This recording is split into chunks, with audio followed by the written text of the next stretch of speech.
Welcome back to Walsall Fan TV. We are here tonight to discuss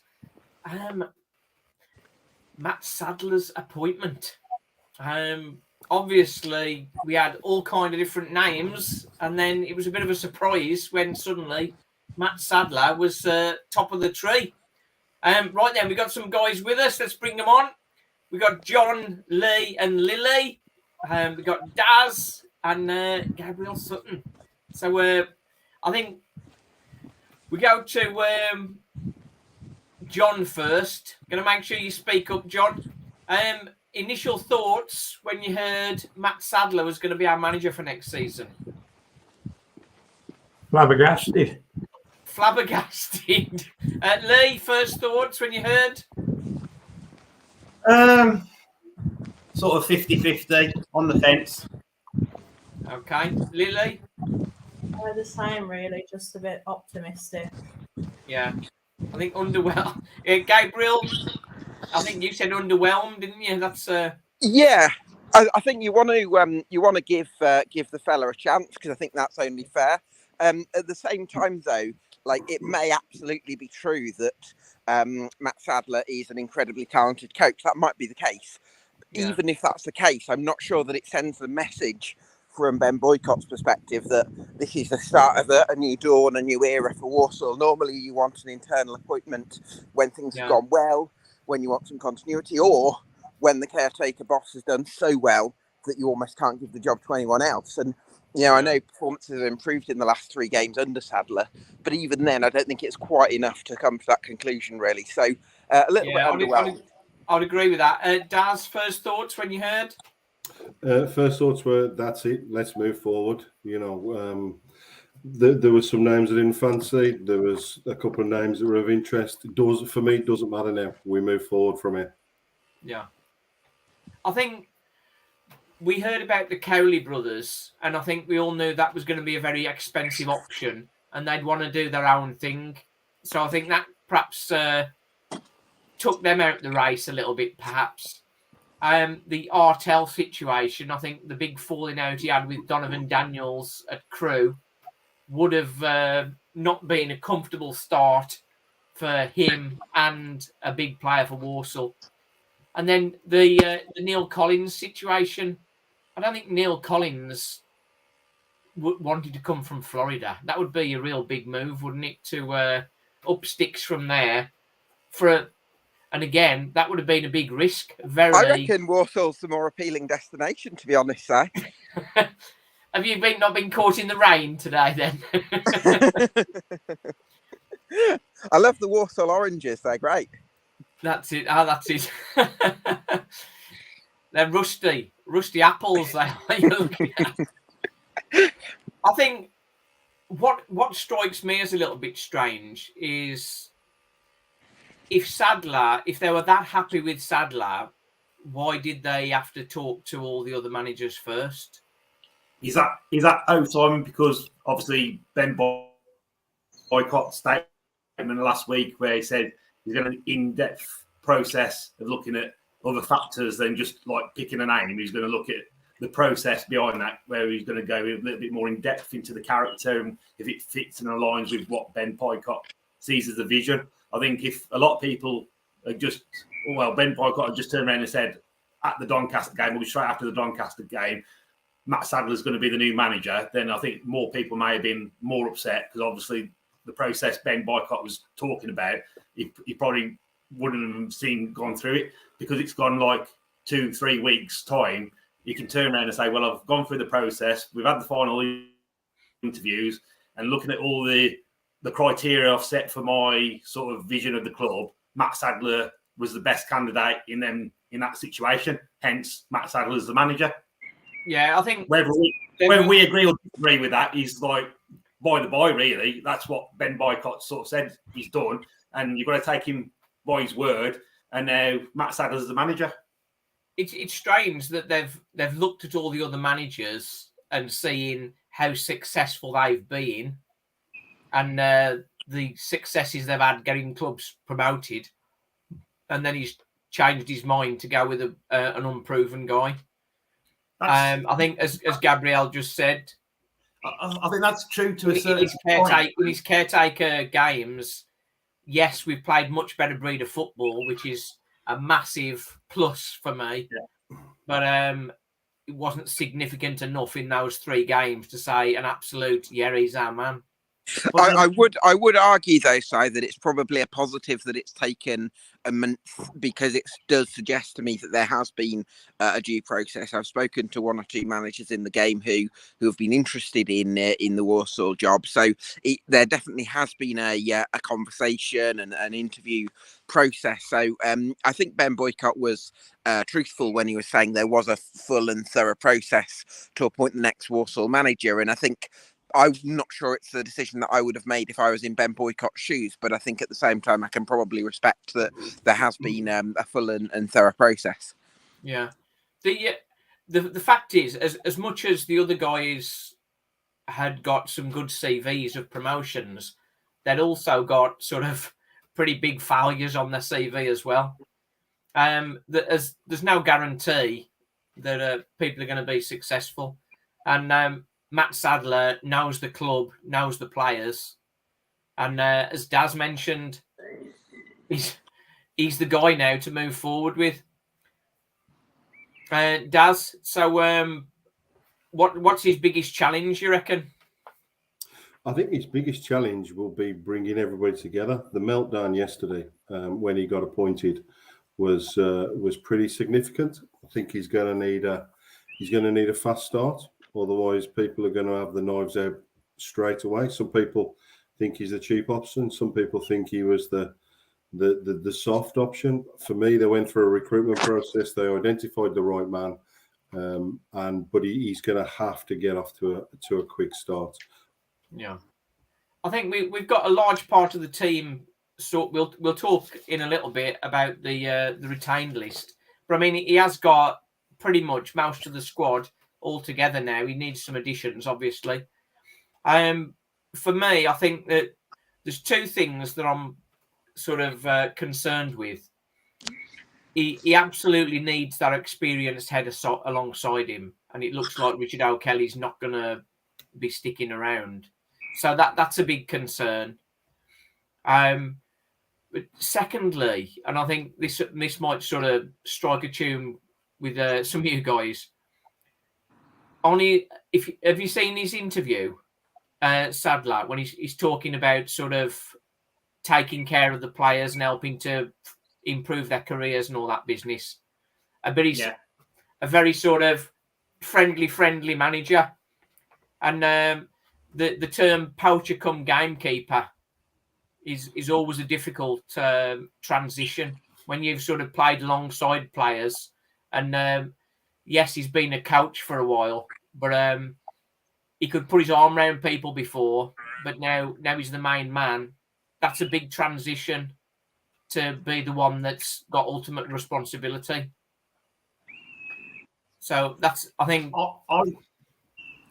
I think, Simon, the next week will be interesting. Next week, 10 days, to see, obviously, the other support staff, his assistant, who comes in. Like, are they going to keep like all the staff that are there at the moment, or is he going to sort of be able to pick and choose, or is it Ben Boycott and Matt Jordan who are having more of a say, or does Mat Sadler get to say like, well, X, Y, and Z would be ideal for me to be as assistant manager, or does Ben Boycott go through the process again and say it's got to be a person who follows as they follow the process, and then that's the person you get? And maybe that's why Mat Sadler's been given the head coach, because again, another coach might have said, well, I want to pick my own team, and if Ben Boycott said, well, if they don't come through the process of putting the club, you won't get who you want, you'll get basically who the process says is the best person, possibly.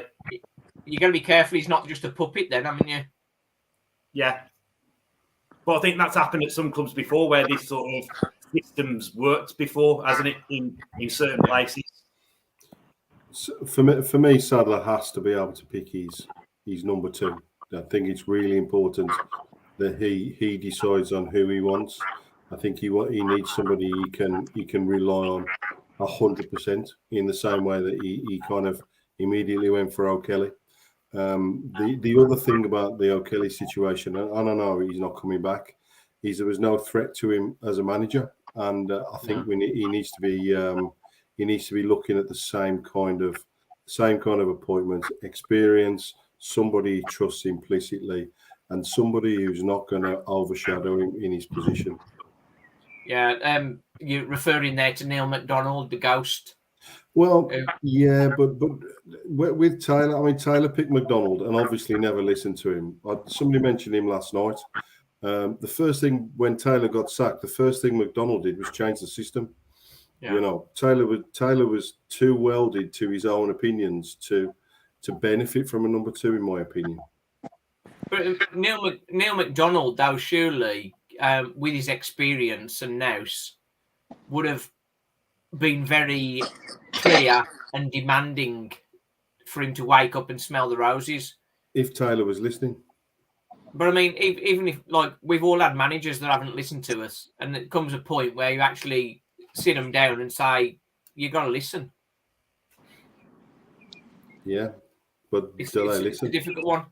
Just want to touch on a couple of messages before we carry on here, before I lose track of them completely. Tony Stark, give him a chance. Mickey Flynn did nothing. Mickey Flynn, I think he sorted out the defence, didn't he? But it was the hoofball. I'm so glad to see the back of hoofball. What sort of players can he attract is a big question, being an inexperienced manager. Didn't work with Flynn or Darryl Clark. Give him a chance. What's this one? The board have taken their time, made a decision. Now they have to back him. Yeah, and I agree with that. It's so easy to whinge, and as Walsall fans, we've got to back the manager, haven't we? And I think, as you say, it's a difficult start, isn't it? Gonna need to make a good start. Needs again, Cypress Sadler, another good point there. Needs a sergeant major type number 2, because as I touched on there, if he's a bit too arm round the players, kind of I'll look after you kind of thing, you need somebody, a harder guy, who's gonna pull people into line, perhaps. It's a great point. I think there's been sort of the successful manager-assistant duos where the manager can offer one quality with the players and then the assistant can offer something else. And I think that's really important. But I also think experience in the assistants is going to be especially important depending on the sort of profile of sporting director that the club goes for, because the club may go for an experienced option, someone that's like an ex-manager, a director of football type, someone who's retired from sort of being on the touchline, or they might go for a slightly more of a modern sporting director type who is more into the data side and more, I'm stereotyping a little bit here, but a little bit more open to modern methods, which you tend to find with younger people in the game. So I think that sort of blend is going to be really important. But either way, I think they need some experience in there, but also, a modern mind in there as well. Yeah, I'd be very concerned if Troy Deeney came in. I think that would be, even as player assistant, I think that would be a step backwards. I agree. And he's not had a time to just focus on coaching as well. And I don't even know if Troy Deeney is.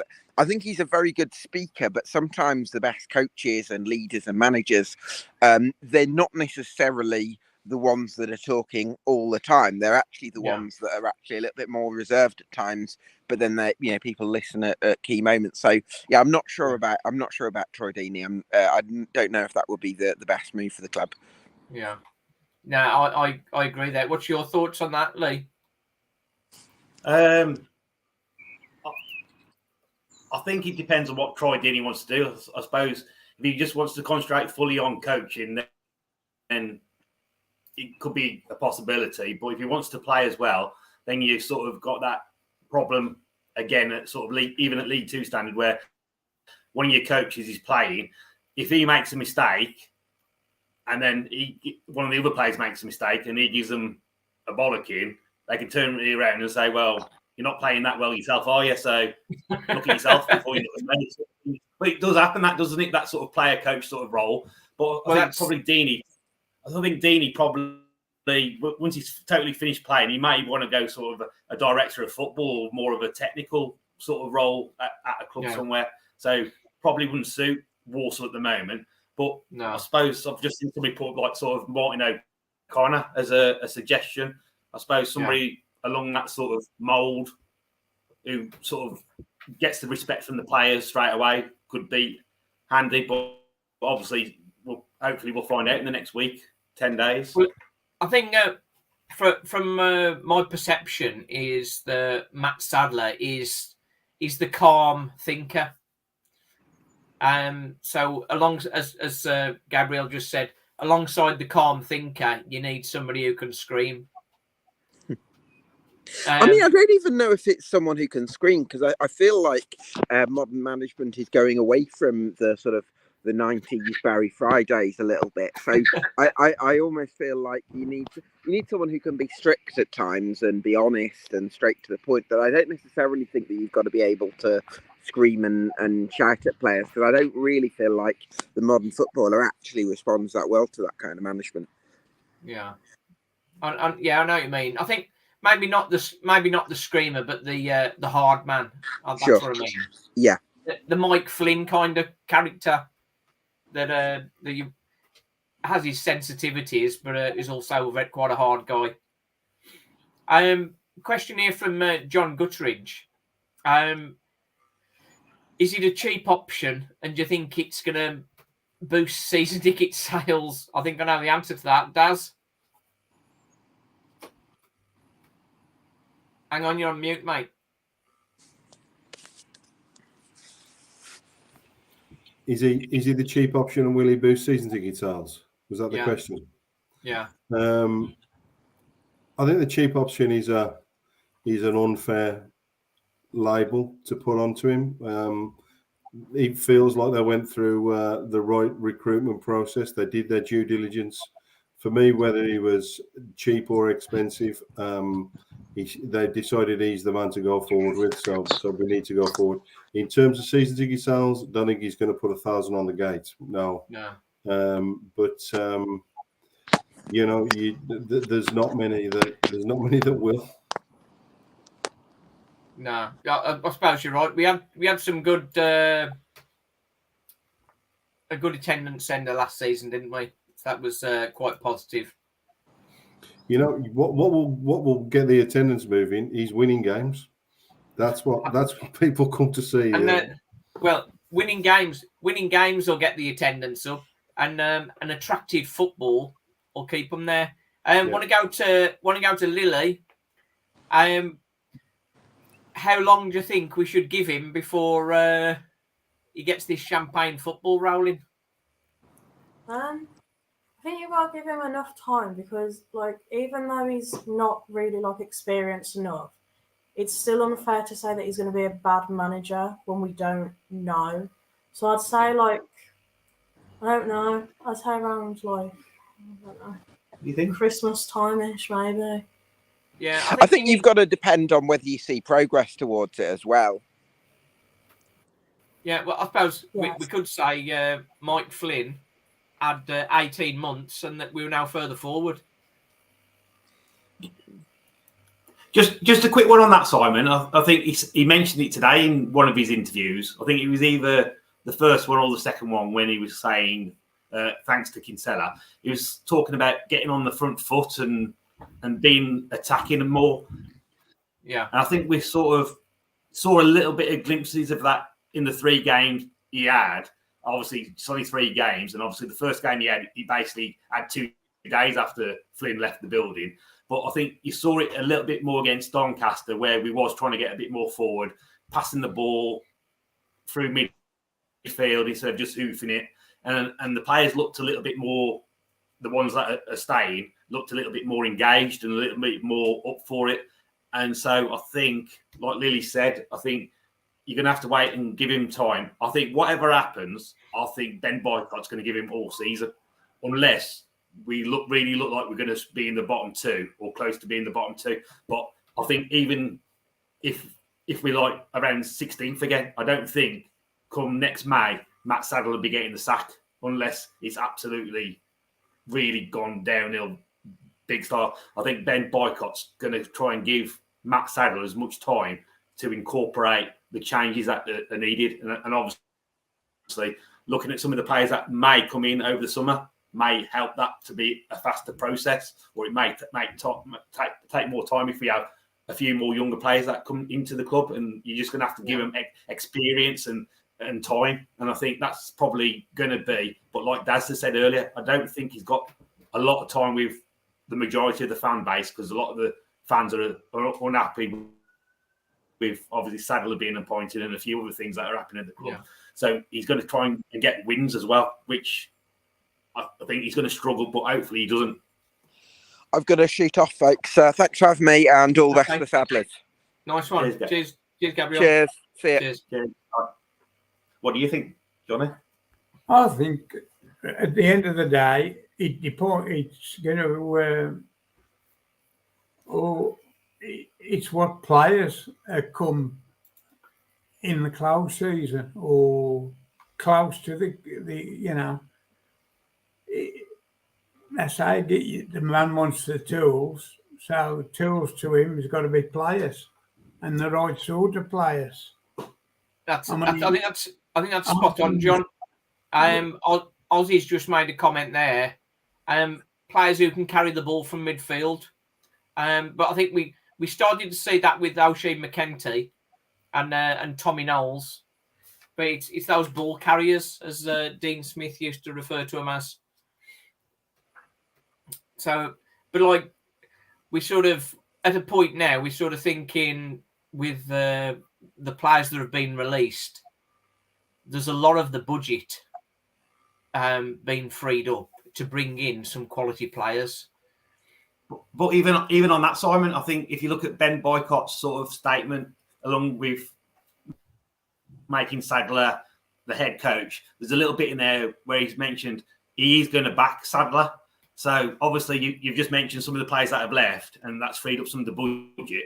Does that mean that Ben Boycott's going to add a little bit more to the budget this season coming? So he's got a little bit more scope to sign players, or even, I mean, I can't remember when was the last time we paid a proper transfer fee for a player.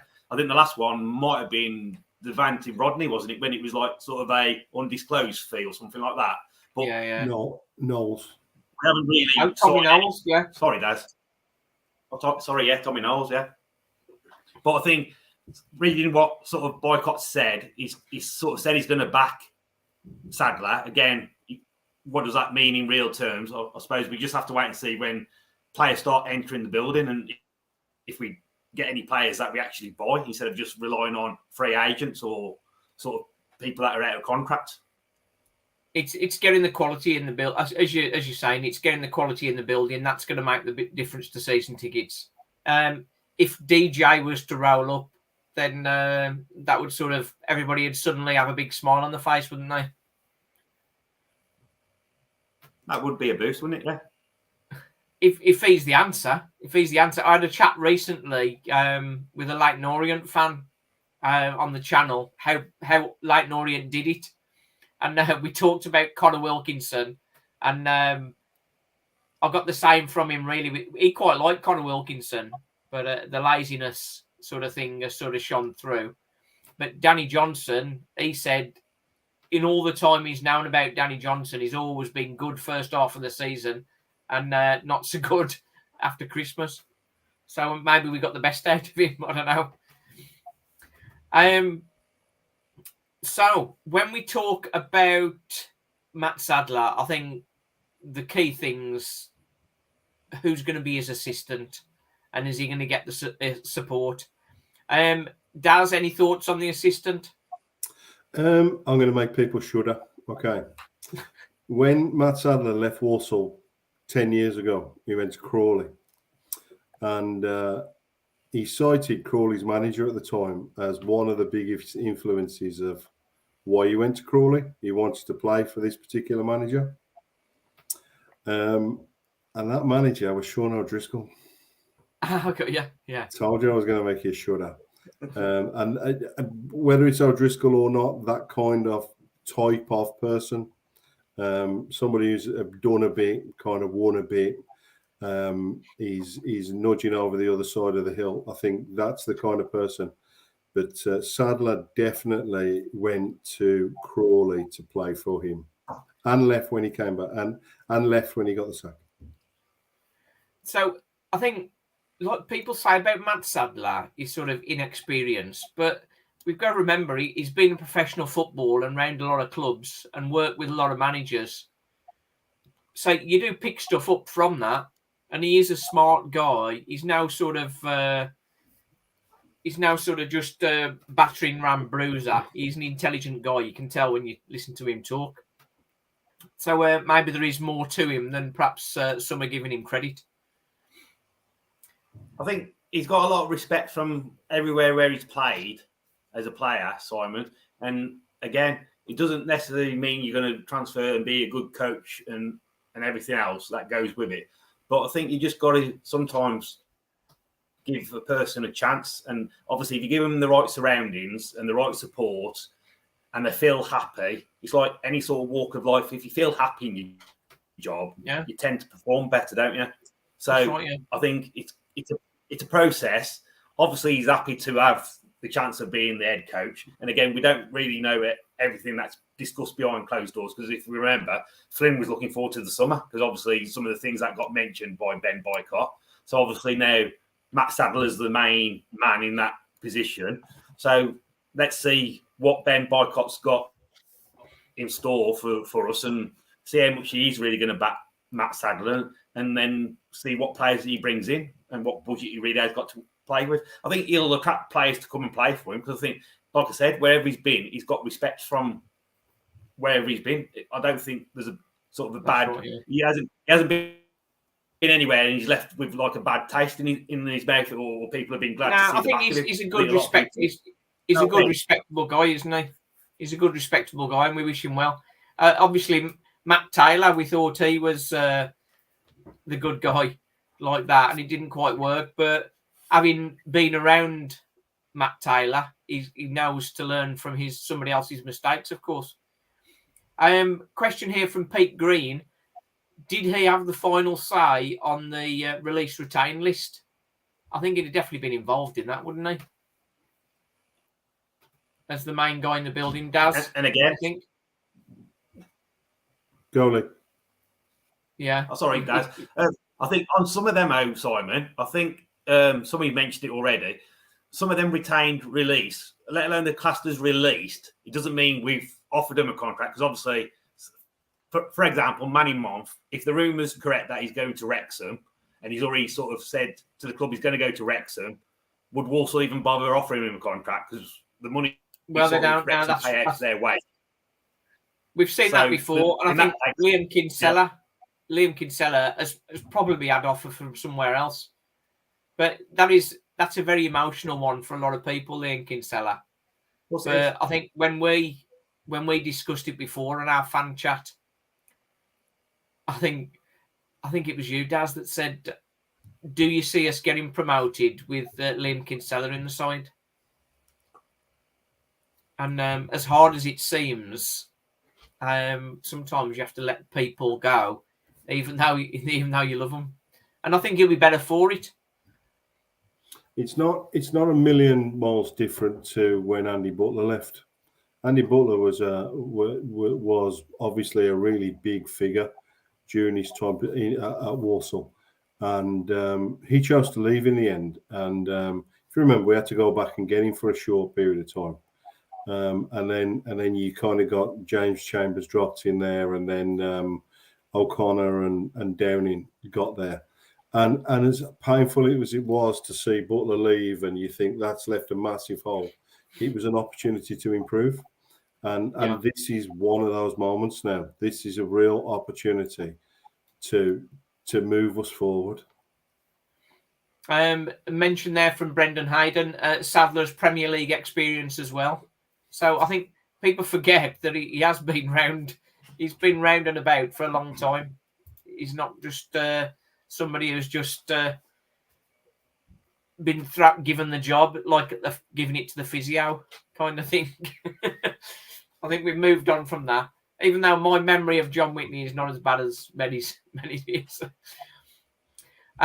So Adi Voifash, he's not going to come in as an assistant, is he? Don't think so. I think He's a bit too high profile for that, isn't he? He's not going to give up the job he's got for an assistant manager in League Two. I don't see that. But I would say Cypress Sadler is on fire tonight. Yeah.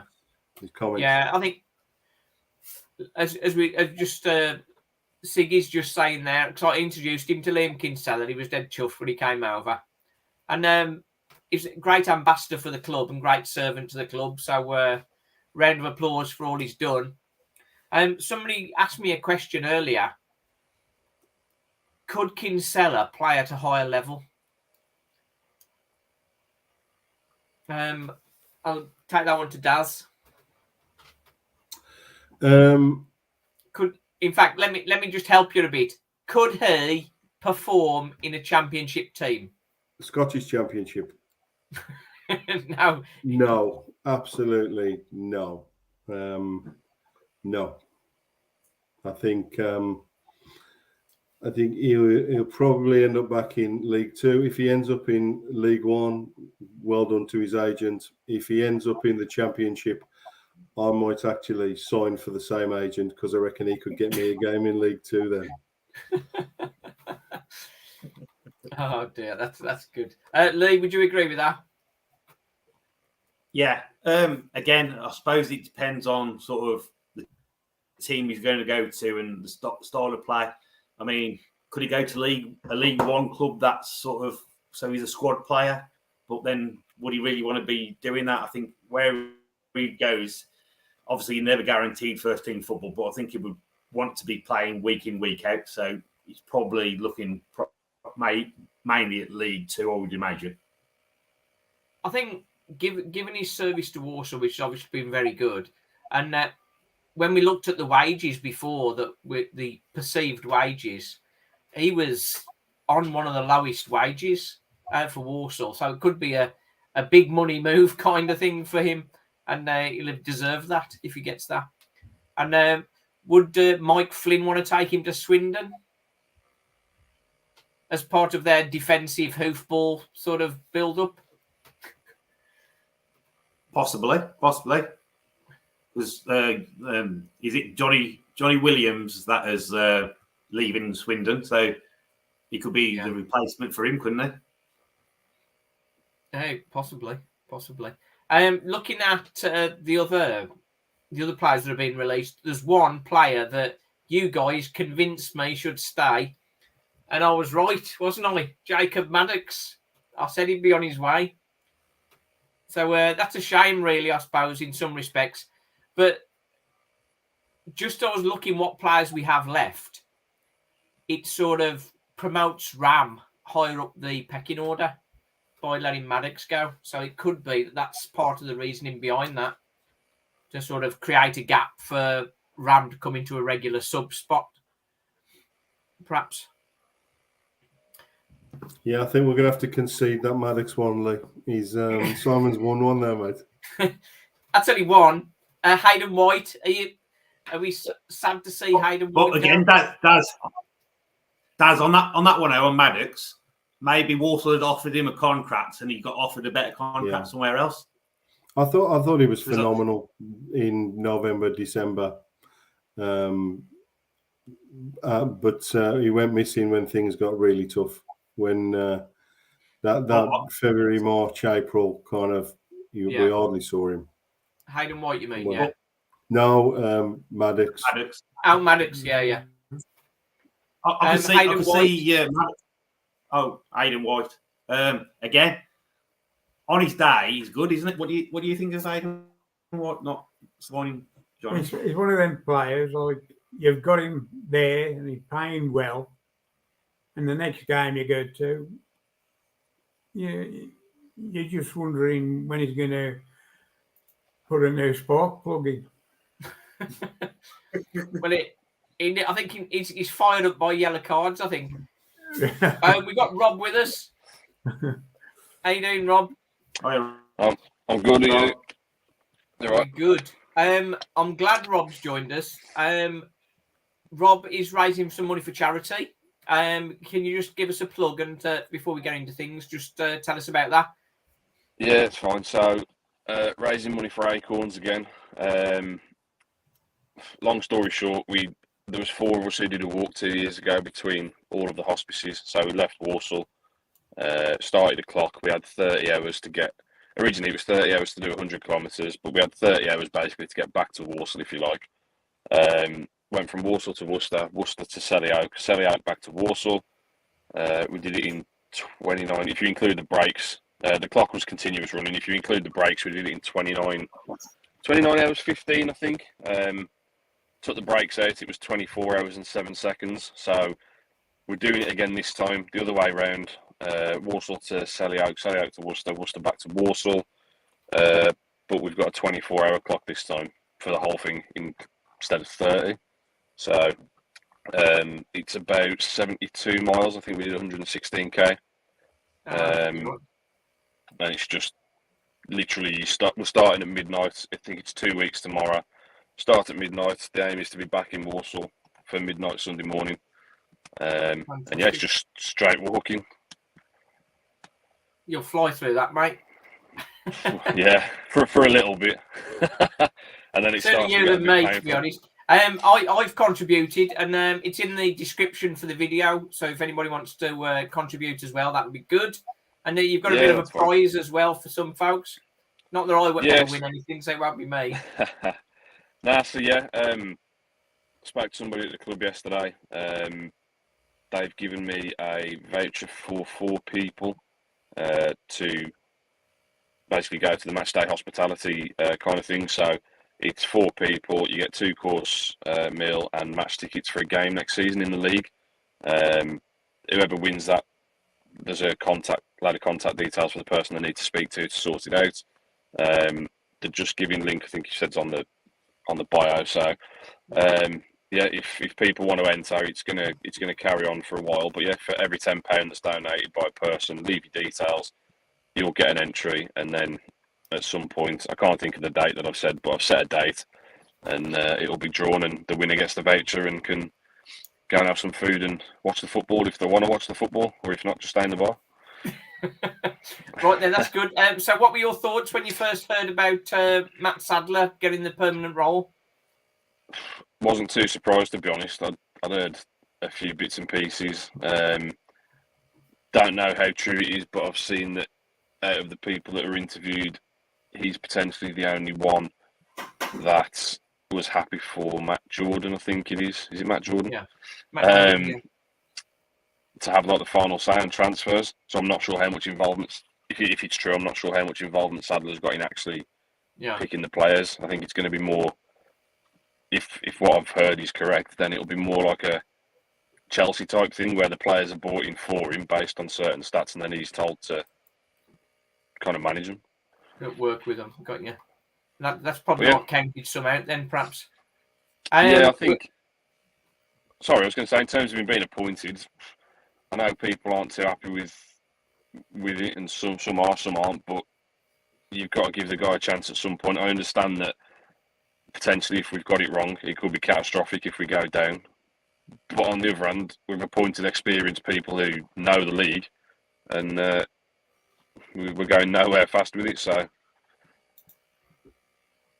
yeah, I understand what you're saying. It's there's no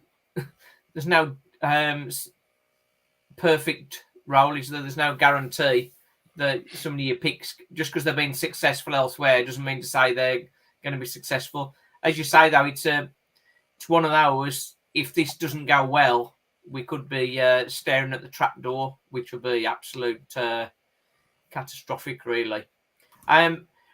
We touched on briefly the assistant manager. Somebody's put a comment in here. Steve Bruce as assistant. What do you reckon? I don't think there's any way Steve Bruce is going to come and be somebody's assistant, do you? I can't see it. I'm not sure that'd go down too well, even though he's got a lot of experience at higher levels. Not I think- sure that'd work. He's a bit more of a director of football sort of thing, but we've got our director of football. Yeah, I think Matt Jordan's going to be the guy that kind of takes that role. I think the assistant. I find it a bit weird. I'm not sure that Sadler's actually going to be picking his own assistant either. It sounds from the comments that the club are going to kind of pick it for him, which That makes is a him little a bit bit strange. of a puppeteer almost, isn't he? He's like a puppet in the puppet in the wider show. Yeah, pretty much. But then I suppose that might backfire on the board at some point, because if it goes wrong and that is the case, that Sadler's just kind of told to deal with what he's got, then who do you blame? Well, obviously Ben Boycott has sort of pushed himself forward now, so success or failure, it's Ben Boycott people are going to be looking at. Just that on that one as well, Simon. I mean, I don't know if I've missed it or if anybody knows, but I don't even know how long a contract they've given Sadler. It doesn't seem like they've mentioned whether it's like a 2-year contract, 3-year contract, which is a little bit, I don't know whether that's a little bit strange or whether I've just missed it. I would have thought they would have said he's got a 2-year contract or a 3-year contract, but I haven't seen anywhere where that's been published. Yeah. I don't think it has been published, but I think No, I don't think so either. he made a comment. I think one of his comments was that in the years to come. In the years to come, yeah. So we'll have to wait and see, won't we? We'll have to wait and see. I guess the people that are coming in, the new players that are coming in, they're going to define it really. We've just got a comment from an Icelandic Sadler. Hang on. Oh. Oh, that's nice. The Icelandic guys came in. Everybody met Kinsella. Kinsella was the only one who'd come out and say hello, I think. That was good. Always good. I think we'll leave it there, really. I think some new players are going to come in fairly quickly, I think. Because if it is the backroom team have been sorted out, there is a rumour that we've already been in conversations with Danny Johnson for a considerable time already. So, Danny Johnson, is he going to come back? What do you think, Lee? Will Danny Johnson come back? I would like to think he would, but I think he'll get better offers somewhere else. Yeah. Daz, what do you think? Oh, you're on mute again. Apologies. The classic. Apologies. I think there's a chance. I think there'll be other people sniffing around, but he seemed to enjoy his time here. So we'll see. So Rob, would Jamil Matt DJ work as a front two? I don't know whether it would. What do you think? I don't know. It's a tough one. Matt's more of either a hold-up type player or kind of crosses into the box on your head type player. And Danny Johnson is more of a natural finisher. I suppose it could work. I suppose it just depends on how they build the relationship. There's no reason that it shouldn't, because they're two different types of players. So you wouldn't imagine that they're going to get in the way of each other a lot. Yeah. But I suppose wait and see if he turns up first. Final thing. One thing I want to see, which I think maybe a lot of fans aren't that bothered by, but an under-23 reserve team. I think it's madness that we don't have that bridge between the youth. I emailed Rob Williams recently. I haven't had a response yet.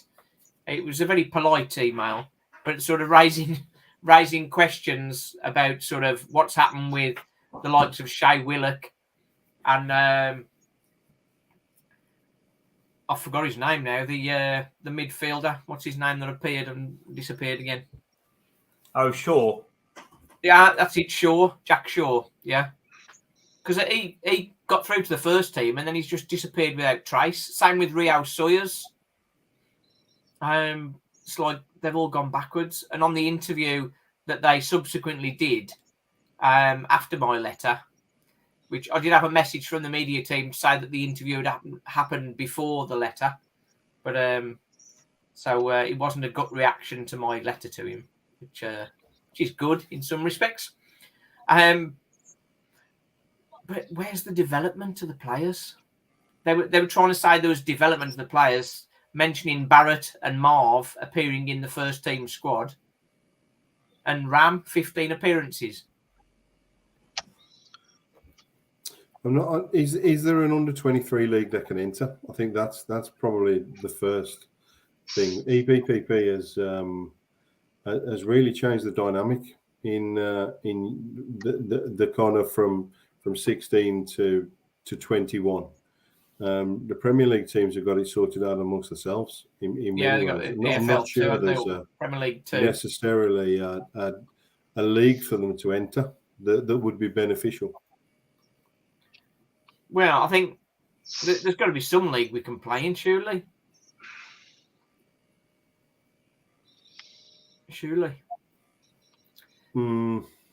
I suppose we'll have to check it out and see. Right then, I think we'll leave it there for tonight. Thanks for coming on a Friday night. Next season, I think we'll have maybe a once a month get together and chew the fat, as it were. Right then, thanks for joining everybody us. sponsor Rob. Everybody sponsor Rob. Yeah, I've put mine in, and getting money out of me, you'll know these obviously very easy. No. Our academy players a while back went on all you messed up, started fighting with each other. I don't know what that's all about. Forget that. Right then, the joy and the pain. Will we have some joy next season? The football will be better, I think, but whether we're winning, that's remains to be seen, doesn't it? Well, we've got joy for the next 2 months. Enjoy that. That's it. Get a bit of sunshine. And I'm sure we'll keep the action going. So good luck on your stuff, Rob. Cheers, thank you. Nice one. Keep it up, mate. Yeah, Walsall Fan TV, thanks for watching. We'll leave it there. Cheers. Join the pain.